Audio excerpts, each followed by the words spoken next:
Itong pagpasok itong si Philip Salvador sa Magic 12 sa senatorial candidates. At ito ay dahil sa hands-on na pagkampanya sa kanya ng kanyang kaibigan at kapwa-artista na si Bong Revilla. Nagpalabas po ng sarili nitong candidates na kung saan ay isanali nito ang kanyang sarili at mga priority candidates na kailangang iboto ng buong taga Cavite. Alam naman natin na ang Cavite po ay baluarte ng mga Revilla. Kung maalala ay natanong na rin itong si Philip Salvador kung ano daw ang dahilan kanyang pagtakbo bilang senador.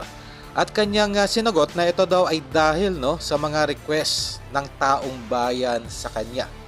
Well, ito po ay isang malaking kalokohan. Wala pong matinong tao na maniniwala dito sa artistang ito. Keep in mind na itong si Salvador, inabandonan nito di umano ang kanyang anak dito kay Chris Aquino. Hindi po ito nagsuporta financially sa anak nito kay Chris Aquino. Kung titignan kung kaya nitong tiisin ang kanyang sariling anak na hindi suportahan noong ito ay nasa prime ng kanyang career, what more pa kaya na itong si Philip Salvador ngayon ay ng kabuhayan.